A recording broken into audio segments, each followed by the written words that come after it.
各位粉絲、各位朋友，歡迎大家嚟到佛在星雲啊！嗱，好耐冇同大家見面啦，都相對有成接近3個月啦。咁其實點解喺3個月後我又再上片呢？其實就有個原因嘅，因為較早之前咧我就過去澳門做嘢啦，咁就遇到一位師姐，咁佢係我拳館學拳㗎，大家知道我拳館裏邊一位師姐。咁佢見到我之後咧，佢同我講乜嘢咧？佢就話：祖哥，點解你個佛在星雲咧而家唔上片啊？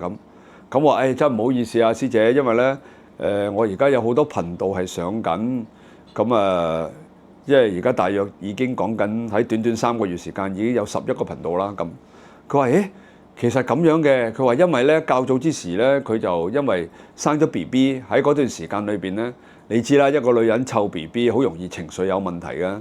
咁佢就話咧，當時嘅情緒咧就好低落嘅，接近咧係去到抑鬱呢個地步。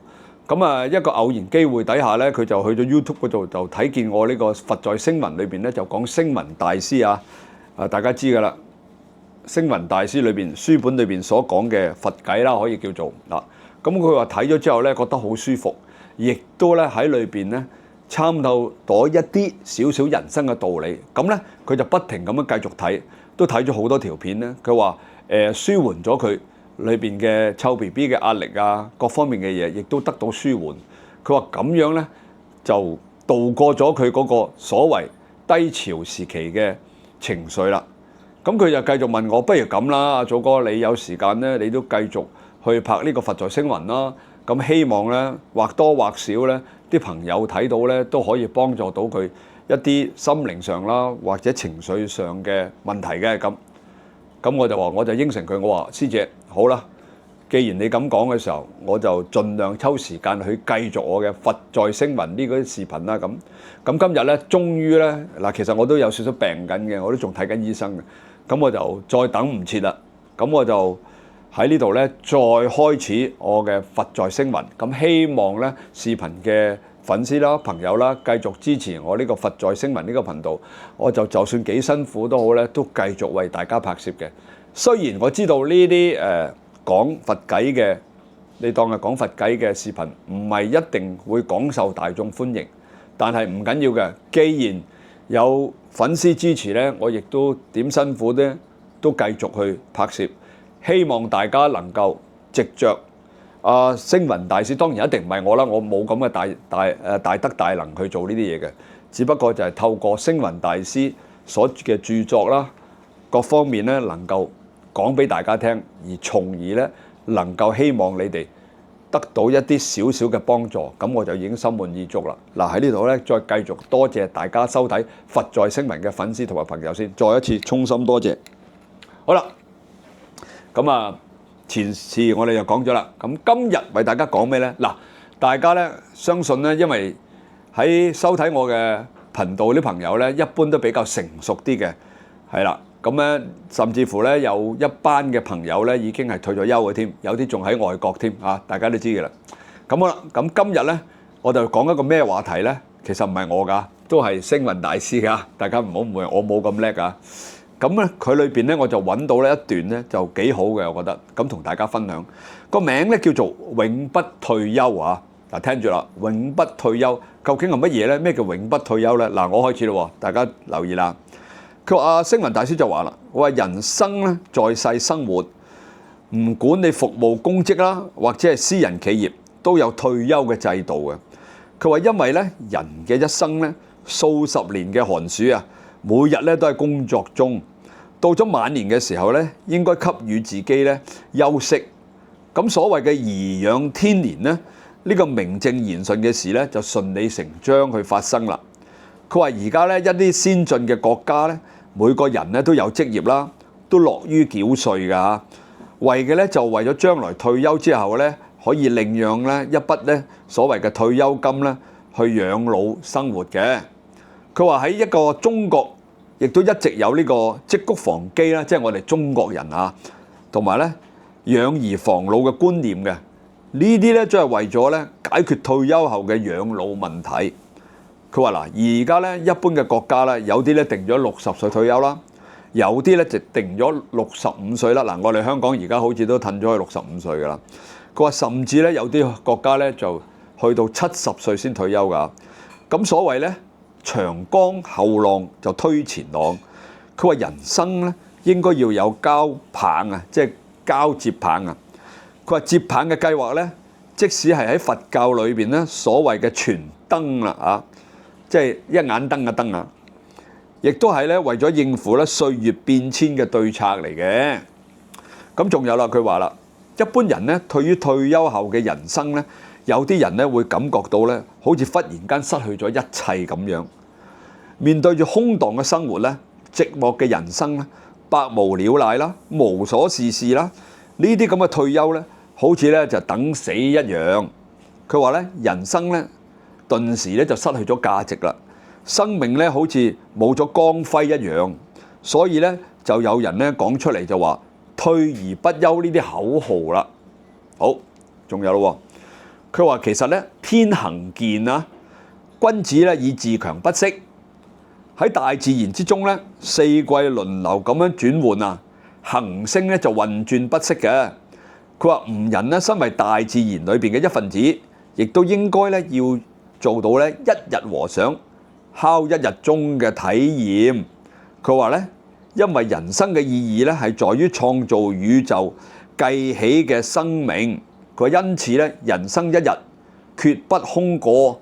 決不空過嘅意思咧，即係話決唔會由佢無端端白事咁樣去過咗去嘅，即係話要有啲嘢做啦。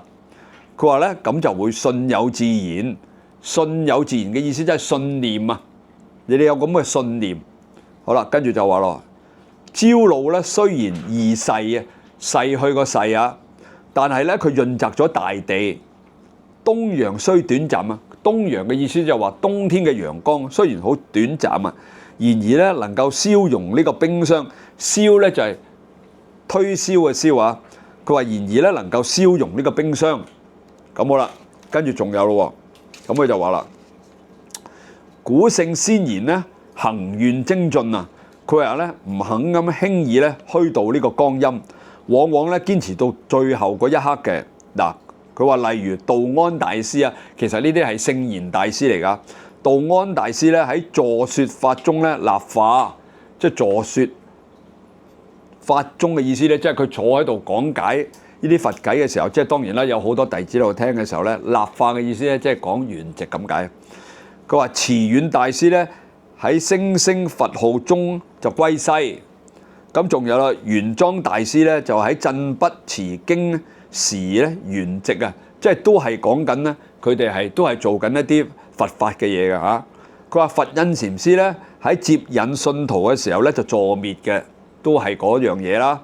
即係其實講緊呢啲聖賢大師咧，都係一路做緊一啲佛法啊功德嘅時候咧，都慢慢咁咧，突然間咧就係圓寂咗嘅。好啦，佢話做人咧要有永不退休嘅觀念啊。咁因為咧生命嘅春天咧就欣欣向榮嘅，有無止境嘅，亦都有什麼要退休嘅原因呢？咁樣即係叫你哋唔好退休啦，即係永遠不停咁樣去揾一啲嘢去做，甚至乎做更加多嘅功德，甚至乎做更加多嘅公益，能夠令到你嘅生命咧生生不息咁嘅意思。好啦，仲有咯，佢話因此咧，所謂退休咧，只係調換咗一個崗位工作而已啫。你睇下，少年讀書，青年創業，老人咧就傳承呢個經驗啊，吾人咧就退而不休，即係我哋啦，退而不休，亦都一樣可以發揮生命嘅光同埋熱啊。佢仲有啦，佢話啦嗱，中國嘅孔子、西方嘅耶穌、印度嘅釋迦牟尼佛，佢哋到今日咧都有2000年以上嘅生命歷史噶啦。喺我哋人嘅心目中咧，佢哋至今咧都從來沒有退休過嘅喎。啊，好啦，到最後啦，大家聽住啦。所謂咧，春蠶到死絲方盡，蠟炬成灰淚始乾。春蠶咧即係春天嘅蠶蟲咧，佢咪吐絲嘅，就係呢個就代表咗春蠶啦嚇。咁好啦，我哋要歌頌咧偉大嘅人生，人生咧係永遠唔會退休嘅。嗱，咁啊星雲大師咧就好清楚咧講到咧，其實我哋如今咧做人咧應該永不退休，甚至乎係退而不休嘅。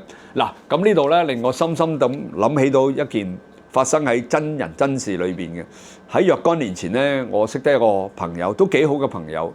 咁就因為佢退咗休，而退咗休之後咧，就可能覺得無所事事咧，就患咗少少抑鬱病嘅。咁當然啦，患咗抑鬱病嘅時候，後尾就發生一啲不幸嘅事件㗎。咁咧，相對嚟講咧，如果我哋聽得明阿星雲大師所講嘅永不退休嘅話咧，可能我哋喺退休之前咧就計劃咗，我哋退咗休之後有啲乜嘢可以俾我哋做。甚至乎我哋可以做好多嘅善事啦，甚至乎我哋有錢出錢啦，有力出力啦，甚至乎我哋亦都可以做一啲義工嘅行動啦。嗱，我識有一位廚房界嘅大哥大，我哋叫佢強哥嘅。咁咧，佢喺 Facebook 裏邊咧，佢而家做好多慈善嘅活動啊，包括領導啲老人家去做一啲手語啦。做一啲好多手語嘅表演啦，教人用手語啦，嗱，全部呢啲咁嘅公益咧，我相信咧能夠令到佢嘅人生咧得到更加多嘅光輝㗎。咁希望咧大家聽到星雲大師所講嘅永不退休之後咧，明白到退休嘅人生意義喺邊度啊？咁咧我都喺度參透緊嘅，希望有一日咧我都明白嘅。咁各位粉絲、各位朋友，你又明唔明白咧？嗱。喺呢度咧，我好希望大家咧能夠留言，甚至乎教導下我。希望咧能夠留多啲言。咁我睇到留言之後咧，大家互相交流、互相溝通，從而咧我喺你哋身上邊學到更多嘅嘢，好嘛？嗱，好啦，呢個視頻到呢度啦，多謝大家收睇我嘅佛在星雲啊，亦都感激你哋能夠再次收睇。我好希望有你嘅支持，我就算點樣都好，繼續拍攝呢個佛在星雲俾大家。首先再一次衷心咁感激多謝大家先。好啦，呢度就完啦嚇。咁啊，記住留意我嘅佛在星雲咯。大家唔好忘記點讚、收藏、轉發，呢啲就係我拍佛在星雲嘅動力啦。仲有我會寫小助手喺前面呢度嘅，如果有需要揾小助手嘅咧，就可以喺呢度揾 WhatsApp 小助手啦。好多謝大家，拜拜。